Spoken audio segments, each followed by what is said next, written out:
Salut les Beauty Books, c'est Marie et bienvenue sur ma chaîne.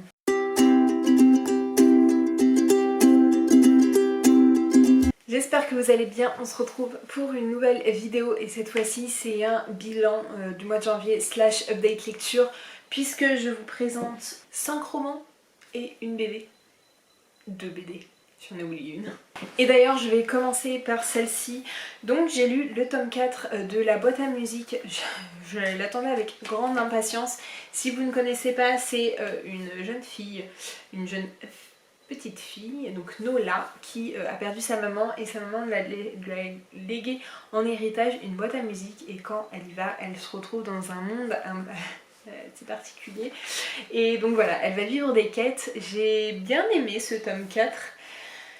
Même si c'est pas mon préféré, mais je l'ai trouvé sympa. À chaque fois on a des petites morales et celui-là c'est que on peut aimer des personnes qui sont différentes de nous. Et je trouve ça hyper bien, c'est vraiment un roman jeunesse, hein. Les dessins sont hyper beaux. Voilà, j'essaye de pas trop vous spoiler, les dessins sont quand même beaux, c'est marrant. Et voilà, en tout cas si vous l'avez toujours pas lu, je vous la recommande. Un roman un peu plus... SFFF on va dire. Il s'agit de tome 5 de Zombielénium, donc vous voyez que je suis à jour sur 2 BD. Donc de Arthur Depin, j'ai pas dit de qui c'était mais c'est de Carbone et JG, La Boîte à musique. Et là on va se retrouver dans un parc d'attractions de zombies, non, de créatures un peu halloweenesques.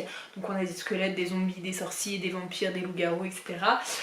Celui-ci, encore une fois, n'est pas mon préféré. J'ai enchaîné les tomes 2, 3 et 4 et j'attendais celui-ci avec une grande impatience.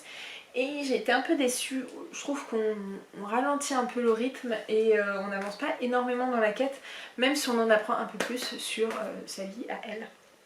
Donc voilà un peu mon avis rapide, puisque je vais pas vous faire des avis complets dessus. Mais si vous ne l'avez pas lu, c'est hyper sympa. Les dessins, encore une fois, sont très beaux, très fins en fait. Il n'y a pas de gros traits un peu grossiers et tout. Je trouve qu'ils sont hyper bien faits. C'est très drôle et voilà, c'est parfait pour la saison de Halloween. Même si là ce n'est pas le cas, mais j'ai adoré le lire au mois d'octobre. Et voilà, c'est la saga parfaite, moi je trouve, pour cette saison-là. On va continuer avec les 5 romans et franchement je suis contente de mon bilan. Puisqu'en plus il y a beaucoup de pavés. J'ai lu le tome 2 de L'Assassin Royal de Robin Hobb. Si vous connaissez pas les romans de L'Assassin Royal, vous sortez de quelle planète? Parce que j'ai l'impression que je suis l'une des dernières à les lire. Donc on suit Fitz Chevalery, qui est le fils bâtard du prince du royaume des Six-Duchés. Il est emmené à son père le jour de ses 6 ans, donc c'est un bâtard. En plus, la femme de son père ne peut pas avoir d'enfant, donc il ne peut pas engendrer d'autres héritiers. Et donc il n'y a que lui. Et comment et du coup il va être élevé par l'écuyer, je sais plus comment ça s'appelle, bref, par un monsieur. Et il va être aussi, quand il sera un peu plus grand, formé pour devenir l'assassin du roi.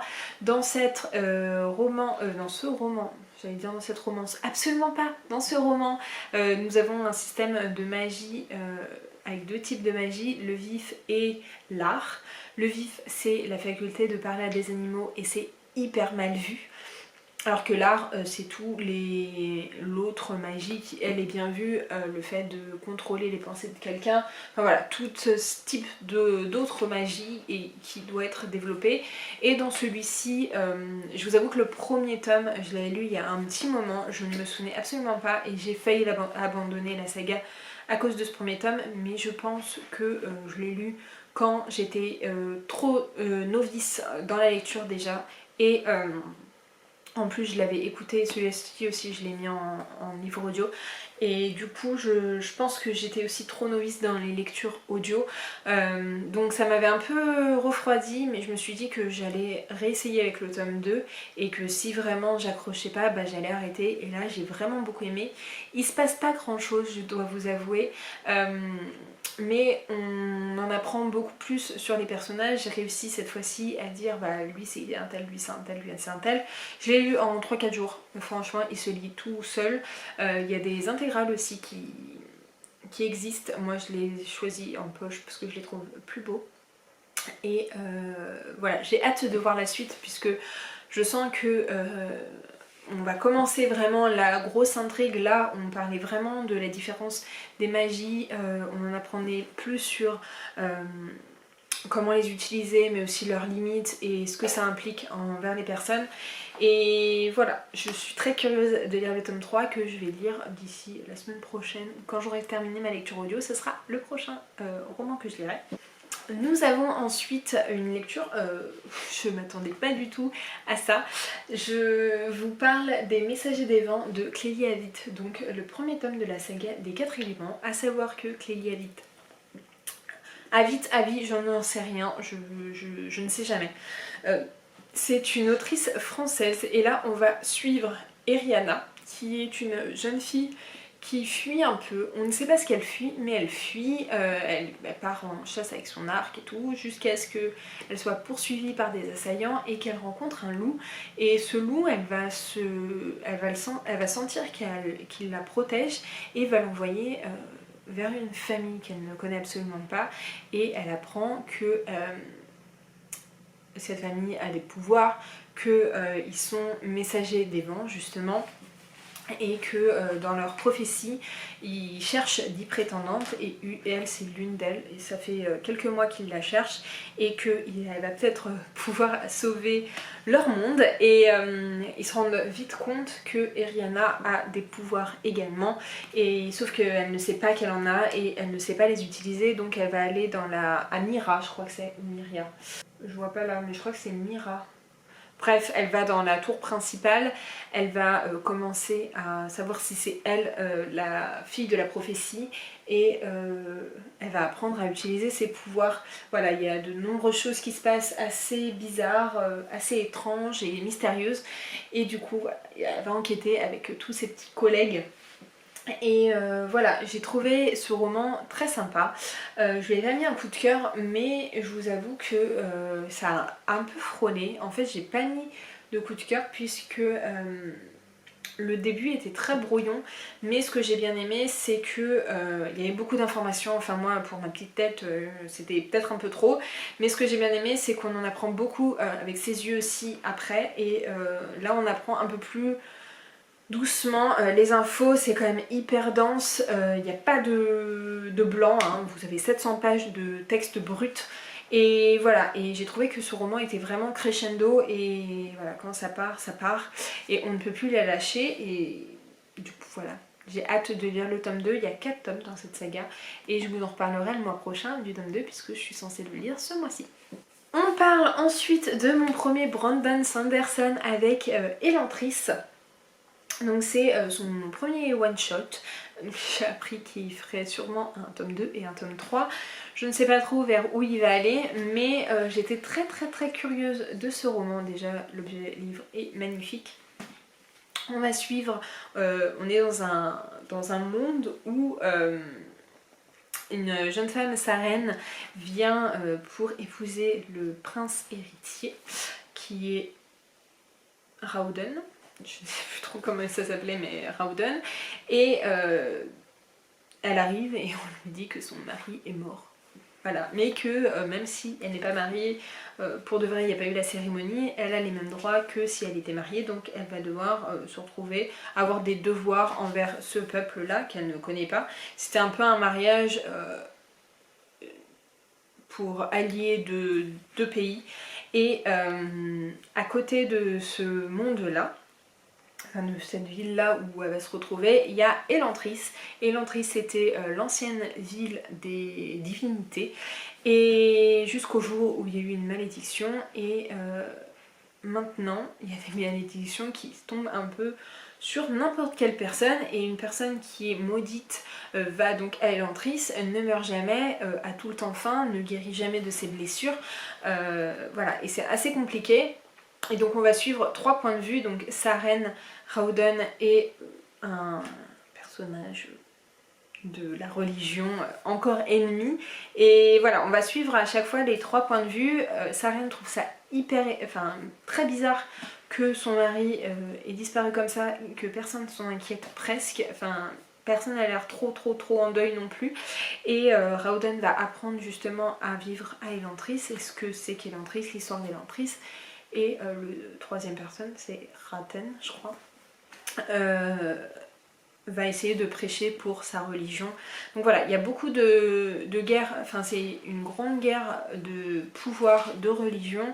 Et apparemment c'est le point fort de Brandon Sanderson, c'est cette histoire de religion. Alors je trouve que c'est hyper bien de commencer par ce roman, même si pour l'instant c'est le premier roman que j'ai lu, mais il est quand même assez dense et assez lent. Et voilà, il se passe pas énormément de choses à part sur le dernier tiers. C'est très intriguant, mais c'est quand même très lent. Et voilà, dans l'ensemble j'ai beaucoup aimé, j'ai adoré les personnages de Saren et de Raoden, mais c'est vrai qu'il y a eu des moments où j'avais du mal, j'arrivais pas à enchaîner plus de 2 chapitres, puisque voilà, j'ai trouvé le tout très lent, et voilà, je regrette toujours quand même pas de l'avoir lu. Je me demande comment l'auteur va aller vers un tome 2 et un tome 3, mais je pense que c'est pas le meilleur. On m'a dit que c'était pas le meilleur, et j'ai hâte de lire au moins Mistborn pour pouvoir comparer un petit peu. Mais c'est un très bon premier roman, et je vous le conseille à 1000% parce qu'en plus l'histoire est vraiment chouette. Je vous reprends hyper rapidement puisque j'ai l'impression de ne pas vous avoir trop dit sur Elantris. Donc je vous fais un petit complément au téléphone puisque je suis en train de repenser à des choses. Je pense que je vous ai juste dit que j'aimais bien les personnages mais que je trouvais ça lent. Je trouve quand même que la plume de Brandon Sanderson et l'univers qu'il a construit est juste hyper intéressant. C'est hyper construit. Alors pour une première fantasy c'est assez complexe. Franchement ça nous challenge à mort. Là je suis en train d'y penser parce qu'en fait on est en train de débriefer sur la lecture commune. Et du coup, ouais, franchement, c'est un truc. Enfin, il nous a créé un truc de fou, même pour un premier roman. Je trouve que c'est très bien construit. Il y a une intrigue politique et religieuse assez folle. Franchement, il nous amène dans des endroits où on ne s'y attend absolument pas. Et franchement, ça a été une pépite pour ça. Franchement, je vous le conseille si vous voulez lire de la bonne fantasy. Lisez Brandon Sanderson. En tout cas, pour Elantris, c'était ça. Et voilà, vous avez un univers hyper bien construit, avec des vraies intrigues, des rebondissements que vous ne voyez absolument pas venir. Et voilà, je trouve ça très intéressant. C'est pas simple.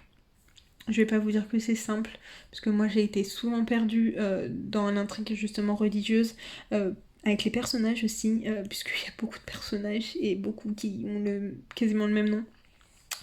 Donc voilà la petite parenthèse, parce que j'ai l'impression que je vous avais fait un truc hyper trop rapide et c'était pas bon ça. Donc voilà. En tout cas, si vous voulez un univers bien construit, avec des bonnes intrigues politiques, des bonnes intrigues religieuses, vous êtes au bon endroit avec Elantris. Et encore une fois, je vous recommande, ça n'est pas un coup de cœur, mais c'est une très bonne lecture. Donc je vous laisse avec la suite de la vidéo. L'avant-dernier livre, j'espère que je vous parle assez correctement de ces livres-là. N'hésitez pas à me dire si vous attendez des résumés un peu plus... Enfin, un avis un peu plus constructif. Mais c'est vrai que j'ai toujours peur de trop en dire et du coup de vous spoiler. Et c'est pas du tout mon avis, enfin...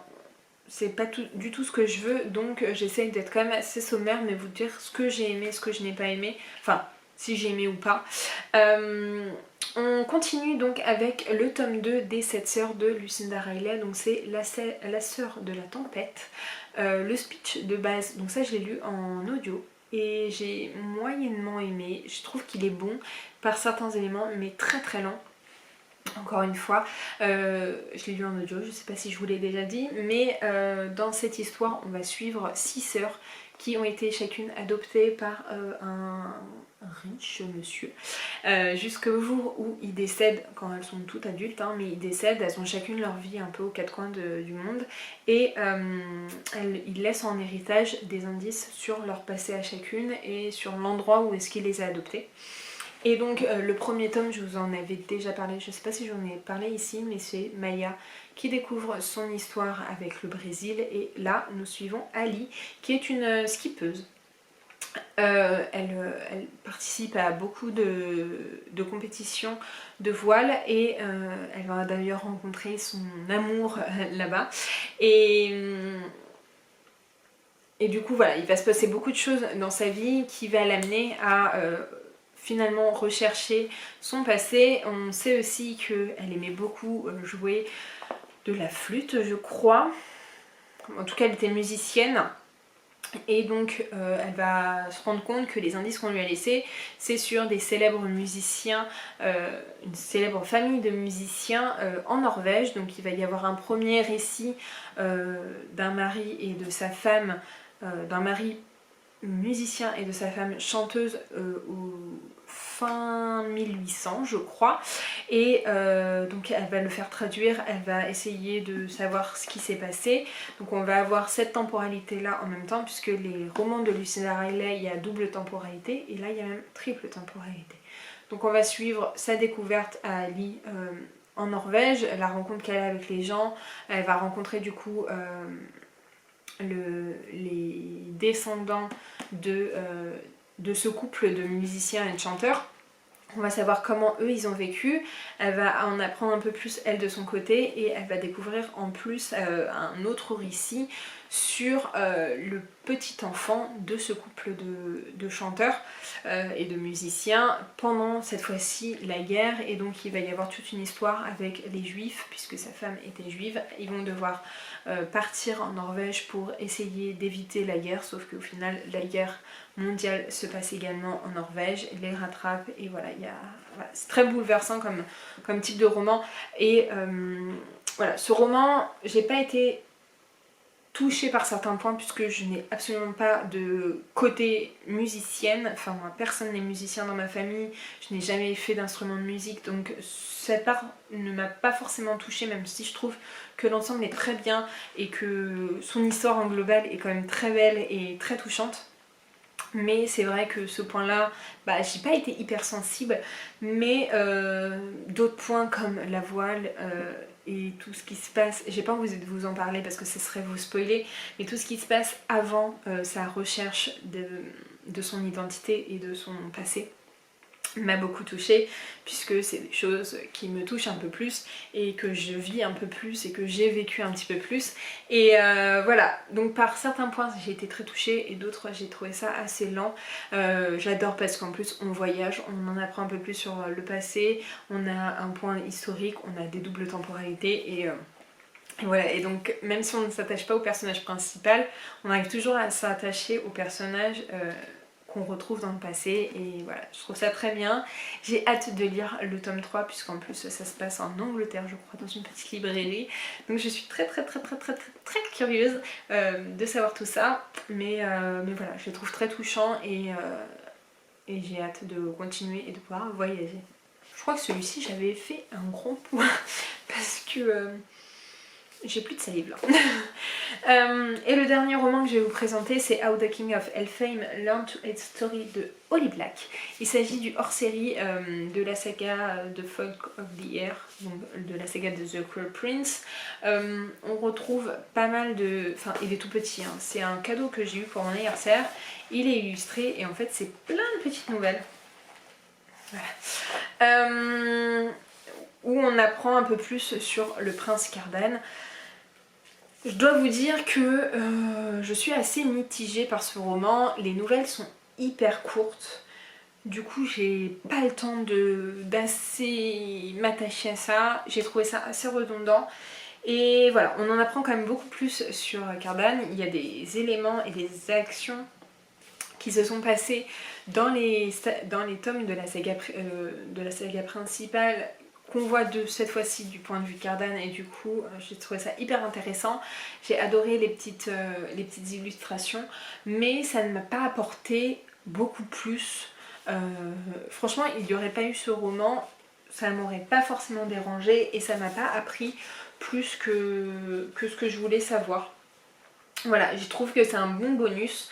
Même si des fois c'est un petit peu longuet parce qu'en plus il y a une histoire qui revient 3 fois, un peu modifiée, mais bon voilà, c'est assez lent quand même je trouve.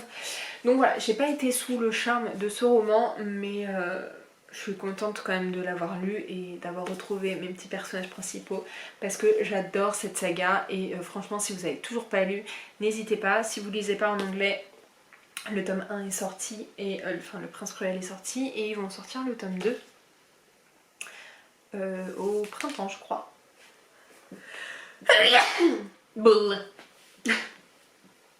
Pardon. Donc n'hésitez pas à foncer parce que franchement il est hyper bien et même si vous ne lisez pas trop en anglais, je vous conseille de le lire quand même. Parce qu'il se lit hyper bien et franchement moi j'ai eu zéro difficulté à tout comprendre. Donc voilà. Et je vous ai pas dit mais Elantris par contre même si je l'ai en anglais je l'ai lu en français. Parce que je me voyais pas le lire en anglais. Là on est à la fin du mois, il me reste encore 3 lectures en cours. Donc il me reste Harry Potter 5, le tome 6 de Autre Monde et Tales from the Shadowhunter Academy. Mais ça du coup je vous en parlerai en février pour un update lecture ou pour un bilan de février. Donc je suis quand même contente de tout ce que j'ai lu ce mois-ci, sachant que c'était de bonnes lectures au final. Et des gros pavés, sauf celui-ci, mais sinon c'était des gros pavés. Donc voilà pour ça. Voilà, j'espère que cette vidéo vous a plu. N'hésitez pas comme d'habitude à la liker, à la commenter et à vous abonner. Je vous mets tout dans la barre d'infos. Et je vous laisse mettre des petits commentaires là. Je vous mets ici, pour vous abonner ici, ma dernière vidéo. Et en attendant une prochaine vidéo, je fais de très gros bisous. Et je vous dis à très bientôt. Ciao!